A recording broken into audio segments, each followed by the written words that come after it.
Good morning, everyone. Good morning. Glad you could be here with us for our annual budget briefing. We're excited to talk about what's driving technology procurement across DOD.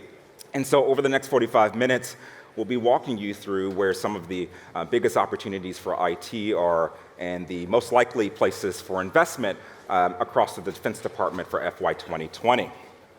All right, so in terms of what we'll be covering, we'll set the scene and go into some of the underlying trends and drivers. And then to frame our conversation, we'll dive into the budgets and then spend the bulk of our presentation really at a granular level examining for FY 2020, what are the key organizations and programs and investment areas and decision makers across the service branches. Now, we're going to be throwing out a lot of names of decision makers and information as we go. Don't worry about furiously writing them down. I mean, you can, but after the event, you'll get an email with a survey. You fill out that survey. You'll get access to our territory planner, which includes a lot more information than what we can get to today, to include additional components of DoD, again, outside of the scope of this conversation. All right, so let's start with what's driving IT procurement. You know, one of the consistent themes in our examination of the FY 2020 budget for DoD was urgency. There's a real sense of it across the Defense Department as they're really focused on winning engagements against near-peer adversaries. And we see in the budget a real push for modernization to fill the existing gaps and build capability to compete with great powers such as Russia and China. And the administration's FY 2020 budget proposal continues defense spending increases to align U.S. military forces with a national defense strategy that is focused on this great power competition. And this strategy prioritizes capability over capacity, and it shows that there's no escaping the trade-offs between readiness and modernization and force structure. And so senior leaders see IT as a way to bridge the gap between the limits of that trade-off and what's required to address an increasingly complex and shifting threat environment. To this end, in FY 2020, for the Department of Defense, their modernization strategy was largely, based on our research, based upon three pillars: data/artificial intelligence, cloud, and cybersecurity. And indeed, in our analysis of the budget, we see the bulk of IT spend for FY 2020 coalesced around those three pillars. And we'll start with AI, which is ultimately about harnessing data. We saw in the 2018 National Defense Strategy a recognition of the tremendous investments in artificial intelligence made by Russia and China, especially China. And that in turn translated into this year's DoD AI strategy, which emphasized speed and agility as a central focus needed to win on future battlefields. But it's also worth mentioning that AI is obviously just as applicable to the business side of DoD as well, using AI for smart automation, for example. Now, in terms of how the department is going to go about investing in this space, you'll want to forge relationships, and this was mentioned in the panel earlier today, with the JAIC, the Joint AI Center, established last year in 2018. This office will vet and authorize any AI investments over $15 million, and will work to transition AI from pie in the sky ideas and concepts to actual fielded capabilities. So they're going to have a $270 million budget allocated for this fiscal year, and will have major influence on how the department will spend we can track $1 billion in unclassified spending, but you better believe there's a lot more in classified spending. So underlying all of this is data, obviously, right? The military wants to treat data as a strategic asset used to shape the actions of senior leadership, both at the Pentagon or in the battlefield. And this can't happen without data being visible, accessible, understandable, trusted, and interoperable. And to that end, DoD has a goal of 100% data visibility by the end of this calendar year. I don't think they're going to make it, but we see this data focus reflected in our conversations with senior leaders, where they emphasize the emphasize moving away from a network-centric infrastructure to one that is data-centric. But even if technology companies don't offer solutions that are specific to AI or machine learning, they can still participate in this growing investment opportunity.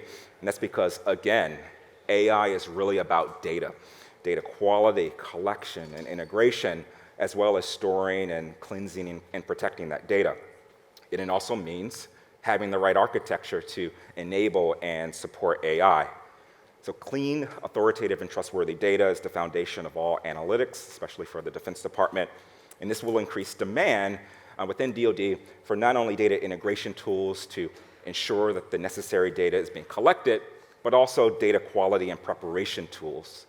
Leveraging data effectively is important because, especially in this environment, a data feed that can't be trusted on the battlefield is potentially putting lives at stake. And all of this is, of course, reliant on cloud as a foundation. As Lloyd just said, the Defense Department sees cloud as the foundation upon which DoD would build and scale more effective cybersecurity, AI, machine learning, and whatever comes next. It especially ties into their data strategy thinking, as this will give the Pentagon the ability to organize massive amounts of data to give the warfighter the advantage they need to achieve their mission. JEDI, DoD's planned enterprise cloud, is often mentioned alongside AI, as DoD will need to depend on having the right infrastructure set up to make data needed for AI algorithms accessible. It is still unclear, even to those in DoD, exactly how enterprise cloud will fit into the DoD cloud landscape, and that's something to keep a close eye on. What is clear is that there will not be an end-all, be-all cloud. The FY20 budget calls for a multi-cloud, multi-vendor strategy, incorporating a mix of general purpose and fit-for-purpose clouds focused around the priorities that you see here on the slide. Essentially, any tools that allow Cloud A to work seamlessly with Cloud B and can get data to far-flung locations where it's needed the most, this is what the DoD is looking for. For FY20, we are tracking around 129 IT projects being migrated to the cloud, with the largest being the Army's Installation IT Infrastructure Modernization Program. Overall, expect at least $650 million spent on cloud within DoD, with about $360 million of that dedicated to off-prem commercial hosting. Based on a chart on the right, you would think that commercial providers looking to develop business should focus on Navy defense agencies, especially since the graphic here shows they lean more heavily on commercial hosting than Army and the Air Force. But actually, there are two caveats here.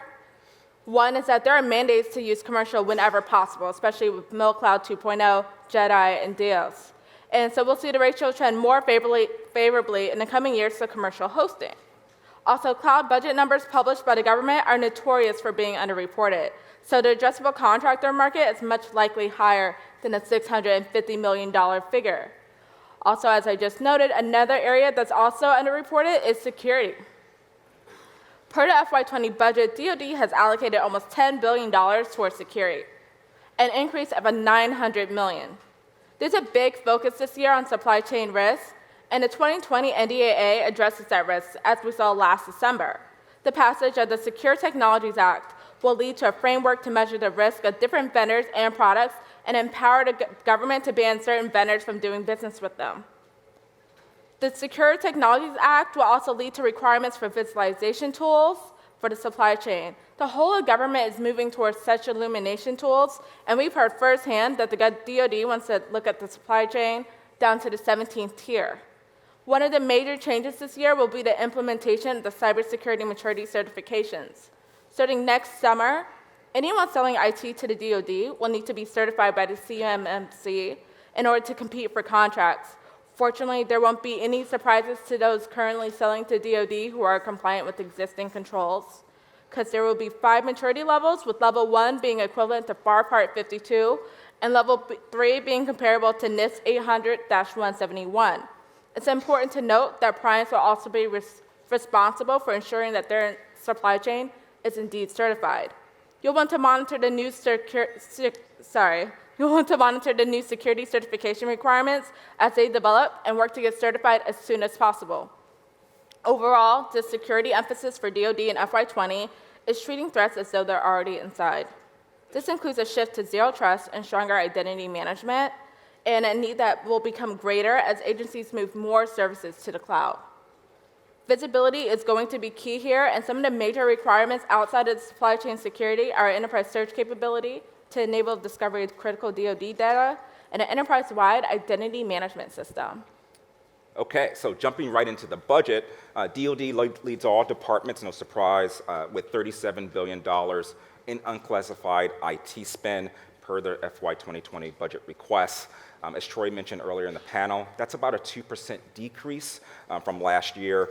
One of the biggest culprits is a decline in spending for the Defense Electronic Health Record System, which is entering its operations and maintenance phase.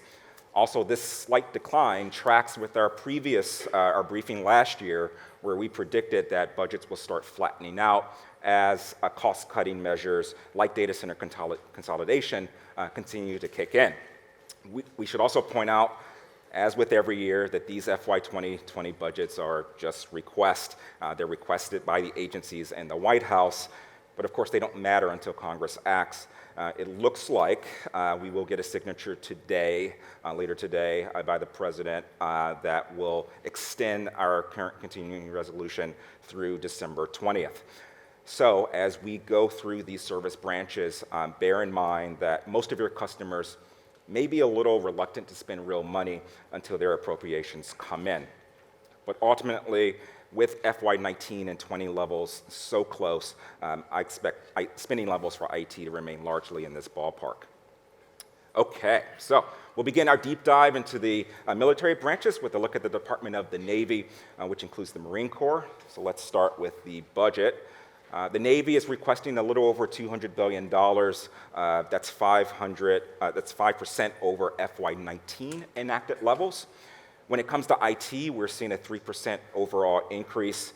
Both monies that are dedicated to development, modernization, and enhancements, so think CapEx, as well as OpEx, are expected to see jumps. And on the bottom are several programs that are responsible for the biggest leaps in CapEx, and we'll talk about a couple of them shortly. Now, while 3% isn't a dramatic jump in the IT budget, it's still a positive sign that we're seeing year-over-year increases in the Navy's IT budget, and that makes sense. DoD has been emphasizing and stressing great power competition for years now, and when you look at a map, a large part of that calculus is the Pacific Theater, which is mostly a maritime environment. And then when you consider what's happening in the Persian Gulf, it paints a picture of the hefty load that the Navy and Marine Corps will be expected to carry. So also, I should caveat that not included here is any monies dedicated to IT that are in some of the national security or classified projects or hidden away in some of the big platform projects. So that was the budget. Here's a look at what's driving those dollars. What I did next to each of the drivers was apply just a sample of a related technology or program beside each of them. It's not all-encompassing, but it does address what industry representatives should be doing when engaging with federal customers. Always track back your product or service to the mission. How can you help that program office accomplish their goals, or the goal of the systems command they fall under, or the department level priorities you see here. When you do that and when you do it right, you're helping them justify investments in your solution when they have to then go up the flagpole and secure funding. So I don't have time to go in depth through all of these, but just quickly the first few. You guys have heard that the Navy wants to expand the size of its fleet quantitatively due to the threats that are out there. Threats that are dispersed, and in some cases, as I mentioned earlier, near peer. Where industry plays a role is straightforward here. With more ships and other platforms come greater data analysis needs, as well as hybrid cloud and security and storage requirements. Another priority is a better fleet. What senior leaders, Navy leaders, have stressed to us is that they want to pack more lethality and survivability into each ship, submarine, unmanned system, or aircraft. And it means partnering with companies and integrators on the cutting edge of research into things like directed energy and electromagnetic warfare.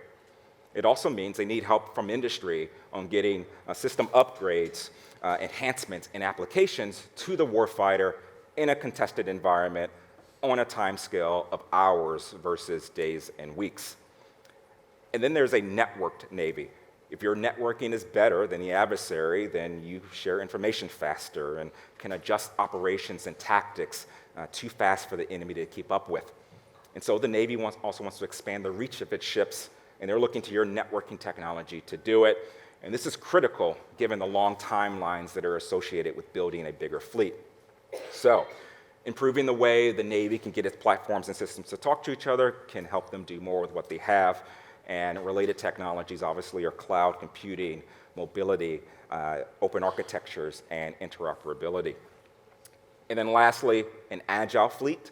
That's related to the fact that the Navy and Marine Corps are tasked with being able to fight at sea and shore simultaneously, bringing firepower and force anywhere on the globe at the right location and at the right time. And they need help coming up with creative ideas on how IT can modernize what they do best. Some of the questions I've heard from them is, what are some outside-the-box use cases for cloud and micro-segmentation in the Joint Maritime Battle Plans? How can analytics truly improve warfighting? How can open source technology mesh with distributed maritime operations? These are the types of questions they're grappling with and need creative solutions to tackle what has become a complex and undefined threat environment. Moving on to the Marine Corps, which, while a part of the Department of the Navy, is its own service branch with its own priorities.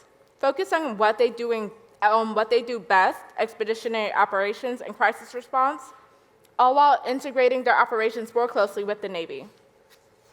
A major priority for the Corps is making certain capabilities at Quantico, like big data analytics and digital identities, etc., are available everywhere without losing mobility or losing op tempo, especially in GPS or cloud-denied environments.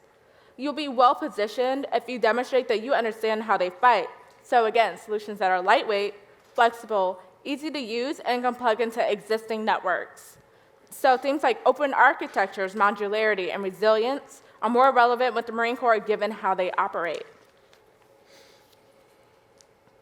Here's a simplified top-level view of the Department of the Navy. We've highlighted those areas which are the largest IT insertion points for FY20. These are largely unchanged from FY19. Within the Marine Corps, you have the Marine Corps Systems Command, but you also have the headquarters CIO office. And for the Navy, it's for the most part 7 systems commands and PEOs. They buy the warfighting platforms and supporting technology, so the bulk of IT spend flows through them, especially around cybersecurity, infrastructure, networking, and data management. The FY20 org chart does have a couple of changes, though. In the lower right, you'll see the Naval Information Warfare Systems Command that was previously SPAWAR. The name was changed this year to highlight its focus on information warfare.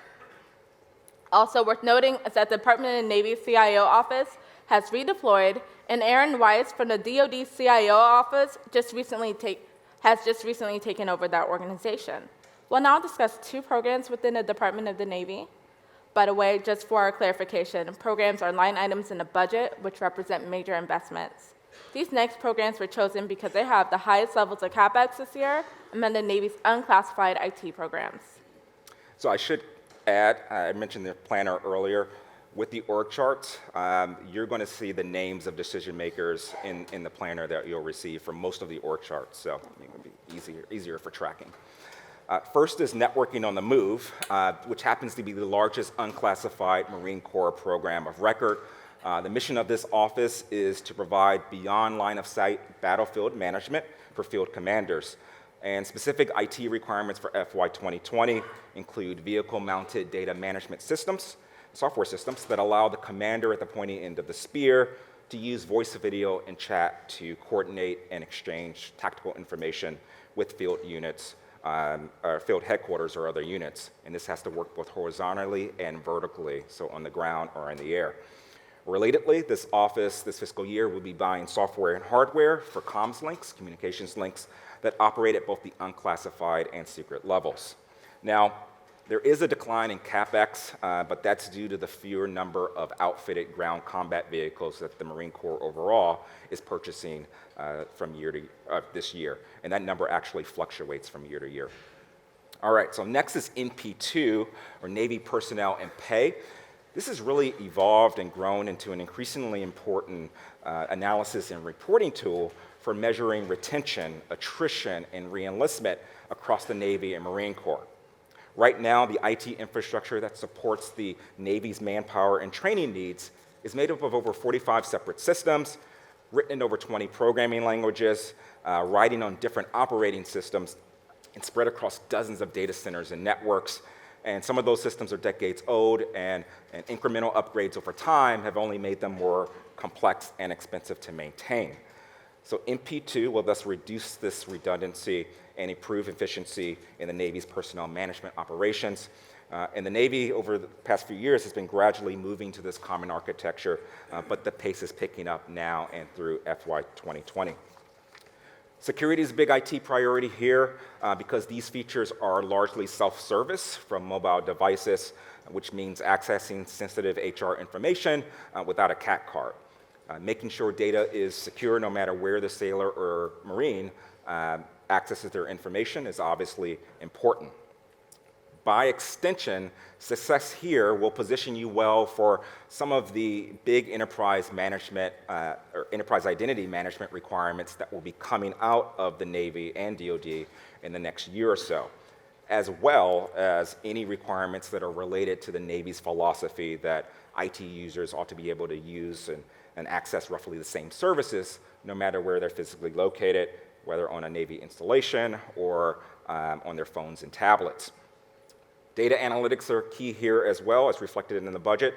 This program office is looking for any analytic solutions that allow the department to better predict future manning levels or determine the best career development programs needed to retain their best sailors and Marines. We'll now move into discussing the Department of the Air Force. For our FY20 funding, the Air Force is looking at an expected 6% increase from the FY19 request, putting anticipated FY20 funding for the Air Force at approximately $165.6 billion. On the other hand, the Air Force IT budget is going to see a bit of a dip, but the value does remain higher than FY18 levels. For the most part, IT funding for the Air Force looks to remain relatively stable, and we can anticipate the Air Force having an upcoming push for innovation, but they will ultimately remain focused on reducing overall IT costs. One key way the Air Force is reducing IT spending is through data analytics. Being fully aware of the programs they have and any redundant spending. Then using that information to make educated program cuts, we could expect to see this method heavily utilized at this time. This feeds right into the major IT trends for the Air Force right now, which are focused on integration, standardization, and centralization. These three things will give the Air Force the organization and reliability necessary to drive further development and innovation in cybersecurity and artificial intelligence. They will need to be able to trust their data and have standardization in the reporting of their data to really incorporate predictive analytics, which will likely become more of a vital trend in the upcoming fiscal years. Taking a bit of a shift here, when looking at the FY20 RDT&E budget, most of the investment is going towards operational system development. The funding has been steadily increasing in this area during the past few fiscal years, and funding will continue development and operational fielding of hypersonics, unmanned autonomous vehicles, artificial intelligence, machine learning systems, and algorithmic warfare. Focusing on the trends that I just noted, the Air Force has its eye on data right now and the future applications of that data. This makes perfect sense considering the Air Force's goals, and the Air Force wants to move towards incorporating more AI and predictive analytics. Enterprise access and data sharing is a key driver for the Air Force. Being able to silo access for data that require that specific access, but on the flip side, there's the requirement to provide ready access to data and not be able to required to wait months for approvals to access mission-necessary information. The space domain is also definitely a topic that has been buzzing around with ongoing debates about a new military branch, the Space Force. No matter the ultimate outcome of the Space Force, what is clear is the space domain will be a key investment opportunity for anybody looking to sell to the Air Force. Their focus will be on building up surveillance and warning capabilities in space, funding R&D projects, and supporting the U.S. Space Command missions. Expect ongoing requirements for cloud-based AI and data library tools to crunch in-house data coming in from satellites and their ground stations, as well as security solutions to protect our space-based assets. We're seeing a big push in the Air Force's FY20 budget towards real-time predictive analytics. If the Air Force can cut costs on aircraft maintenance through AI-enabled predictive maintenance, it can use those savings elsewhere. And of course, as applied to warfighting, enhancing existing battlefield management systems with AI and machine learning will be key to giving them the edge. They've also told us that they see 5G as promising, as it will allow them to more quickly extract data off its planes for analysis or predictive maintenance. And for predictive analytics to be effective, the data needs to be secured. Trust is a major emphasis in the FY20 budget. And we've heard Air Force senior leaders and others talk about the dangers of AI being conducted on compromised data. And we see year over year increases in the security budget that they will be receptive to conversations around how they can fortify their data better. Okay, so here we're going to take a look at the Air Force organization overall. We've highlighted the largest IT insertion points for the Air Force: A6, PEOs, Materiel Command, and Air Combat Command. It's worth noting that Barbara Barrett was sworn in last month as Secretary of the Air Force. Tony just talked about the space domain. She's been a strong supporter of a space force, but whether that comes about, as mentioned before, expect the Air Force to really fight to expand its space-related authorities and funding in upcoming fiscal years. Moving on to the CIO office, Bill Marion serves as the acting CIO. Wanda Jones-Heath has been the CISO for a little over a year now. Cybersecurity is a top priority here. It's baked into the very structure of the organization. And in addition to setting IT policy for the rest of the Air Force to follow, this fiscal year, they are really banging the drum for not only increased security requirements, but also more data sharing between siloed Air Force components. This office is also what's driving a lot of the requirements for open architecture, not just for intelligence systems, but for their C2 and battle management planning systems as well, pointing to the Air Force's strategy towards flattening infrastructure for better data sharing across domains. Now, transitioning into some of the highest funded programs, AFNet supports cyber activities for the Air Force. It provides COTS solutions for network security and cyber weapon systems. Much of the CapEx in FY20 will focus on system security upgrades, data analytics, and cloud infrastructure, as well as general hardware and software upgrades and ESIs, enterprise software initiatives. You'll also want to leverage your relationships with the Office of the CIO here, since they will be working hand in hand with this program office to determine how your solution will attach and connect and operate on the Air Force's network. Next is the Air and Space Operations Weapon System. This is the Air, Space, and Information Operations C2 capability for COCOMs, allowing commanders to plan, command, control, execute, and access capabilities to enhance battlespace awareness. The AOC Weapon System is another key area for cybersecurity, data, and cloud infrastructure.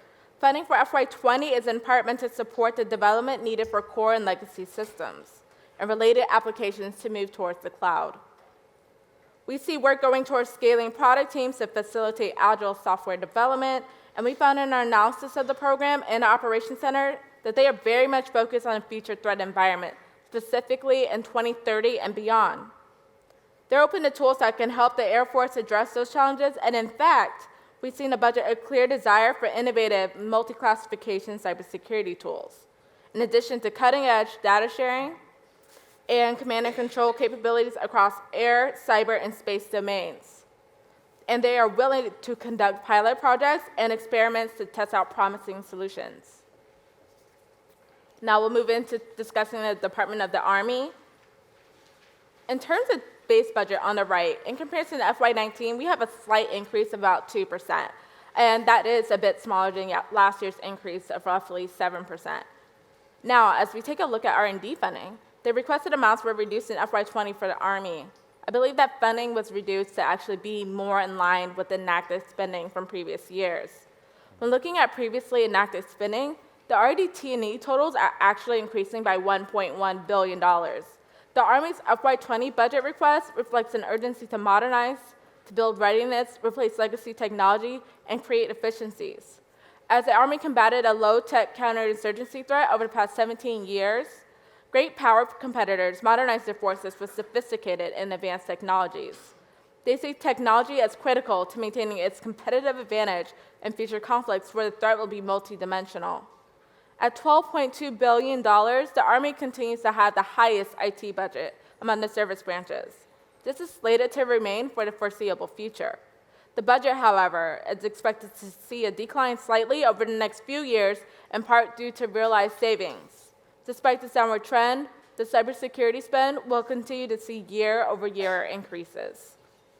Now, there are a lot of modernization priorities and changes afoot for the Army in FY 2020.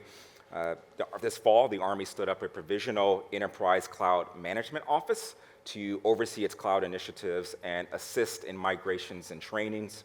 This office will be a key hub for contracts related to cloud migration and shared services.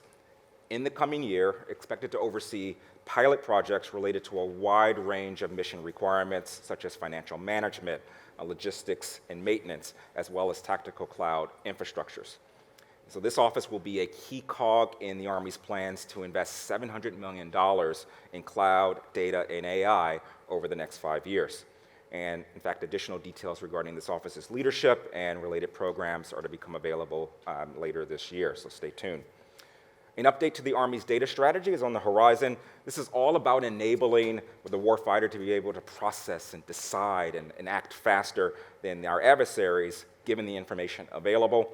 And the key driver behind this update is to elevate the importance of data security, but it will also reinforce the other existing principles, making data more visible, making it more accessible, and making it more consumable for soldiers, all within a modernized hybrid cloud infrastructure.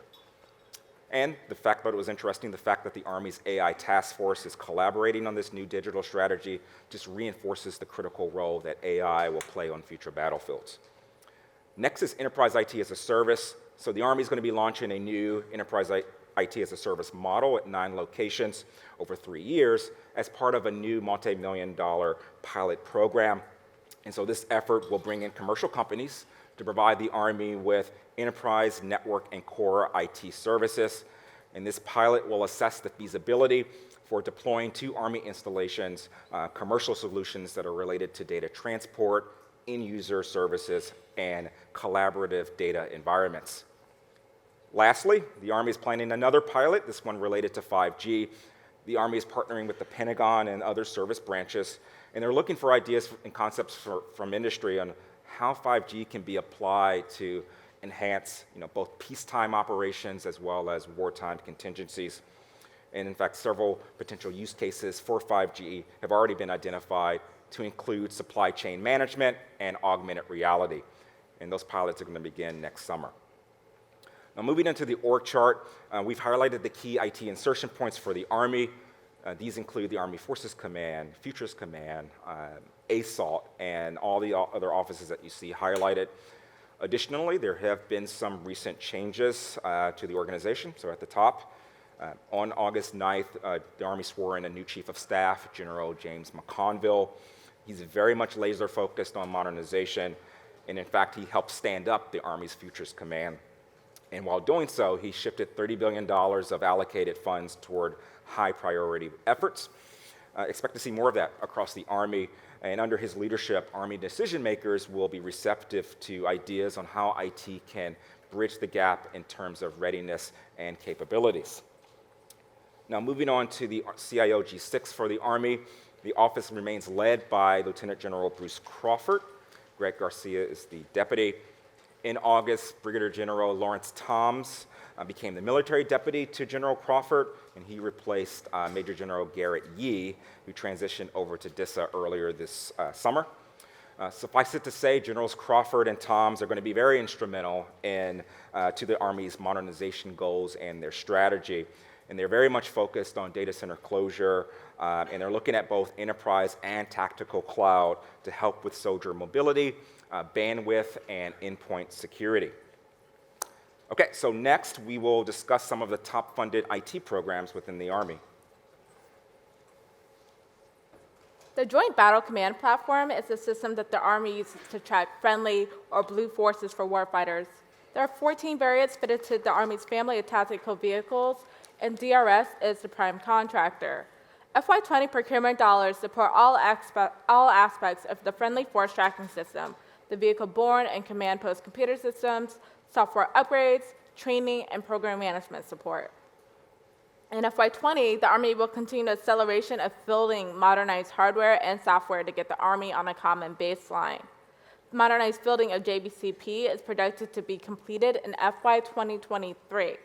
The increase in the number of deployed systems out there is leading to more demand for post-deployment software and associated support. So things like application lifecycle management and integration, cybersecurity, and software testing will be the key to successful implementation. Also, some challenges remain, especially around bandwidth limitations and ensuring the system doesn't interfere with what have become increasingly connected ground vehicles throughout the force. So next up is the integrated personnel and pay system for the Army, which is integrating HR capabilities across active and reserve components through web-based personnel and pay system tools. Increment 2 for IPS-A will deliver fully integrated personnel and pay services for all Army components. So while they're working to bring together data across their legacy systems, this is going to be relevant to data and application integration, middleware, and storage vendors. FY20 funding will support releases 3 and 4 with requirements for enhancing pay functionality, and release 4 in particular serving as the authoritative data source for all personnel and pay transactions within IPS-A. This will help support Army audit goals and allow for the first time the Army to look at soldiers' talents and abilities across the entire force to determine better assignments as these soldiers progress in their careers. IPS-A, like Navy personnel and pay, is thus emerging as a talent management system. And so this program office also wants to figure out how to introduce more automation to make it easier to determine who possesses a certain skill if a surge is needed. For example, if there were a need to deploy to a certain region of the world, they could easily search and view soldiers, both active and reserve, and determine who speaks a certain language or has relevant experience that would directly translate to that area and mission. This is a good example of something that should be relatively simple but can have a huge impact, especially with reserve forces being so important in times of fiscal constraints. So, in order to be able to manage their workforce better, they need help with analysis and data visualization and data integration tools. And obviously, this is yet another place where the Army is seeking automation in terms of data integration and management. All right, so to conclude, we emphasize mission during our remarks and how DoD's top-level goals around data centricity, cloud, and security tie in some way to the mission of every program or component command or service branch. It's important to think in terms of mission-driven capabilities, not specific or individual requirements. And it will often mean working together with other industry partners. And we've heard firsthand from many throughout DoD that they want to increase use of partnership agreements. If partnership potential exists, it makes a lot more sense to that program manager or contracting officer than talking to individual companies. They're interested in total solutions. That's how they like to implement, and so that's how they like to buy. And that's the point of this Government IT Sales Summit, bringing together companies with solutions that the department needs to then implement all the IT priorities and projects that we're talking about today.